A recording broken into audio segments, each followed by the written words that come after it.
That can only be solved through the parties negotiating. We need to resolve something very locally and have a grown-up approach to dialogue.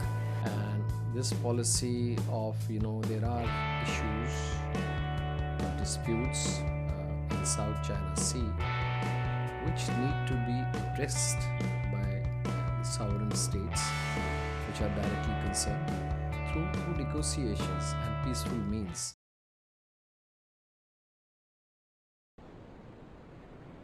Which advocates peaceful neighborhood. And this policy of, there are issues or disputes in South China Sea which need to be addressed by the sovereign states which are directly concerned through negotiations and peaceful means.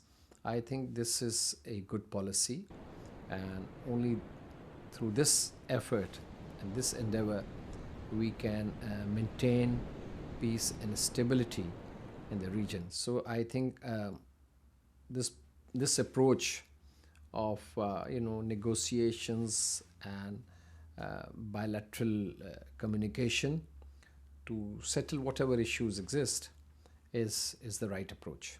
South China Sea is an issue which everyone is concerned about, but our position in Vanuatu is that the parties involved should settle the problem by diplomatic negotiation, bilateral negotiations. So it's really up to the parties concerned to sort out a way out through diplomatic negotiations. But I think actually China has a wonderful example. For example, before China and Vietnam had successfully solved the border issue, dispute issue. China also solved the Beibu Gulf issue with Vietnam, right? That time also China was big, Vietnam was small. Those two countries successfully solved their issue. Actually, China can apply, this is the same principle to South China Sea issue. I believe personally, as I understand, when China and Vietnam sit down to solve their issue, dispute, territorial dispute, actually no international law of sea apply, right? Or even border issue. There's no such international law to solve border issue, because the two countries were successful in shut down the issue, right? It's a very good case, right? Why we cannot apply the same principle to the South China Sea issue? I think talks are crucial, and that's where we have to be careful that yes, we need to resolve something very locally and have a grown-up approach to dialogue. We've seen what's happening in the Middle East, for example, and many of us are anxious about that, and the huge influx of people coming out of that region.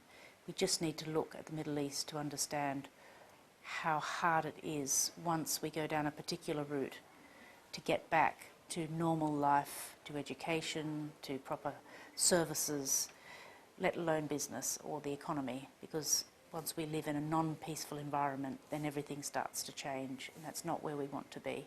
So I think in principle that's the right solution, in the sense that the problems the sovereignty questions, who owns this territory, that can only be solved through the parties negotiating. 我个人认为，双轨丝路是中国和东盟解决南海问题的一个现实选择，也是一个理性的选择。所以双轨丝路很重要的就是南海的和平与稳定，不是由中国和美国来维护，也不是由中国和日本来维护，而是由中国和东盟来维护。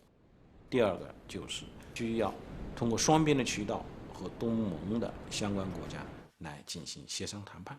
为什么这么说呢？因为岛礁问题是吧，涉及到它的主权，涉及到当事方。如果别人你来参与的话，那是这个问题会更加的复杂化。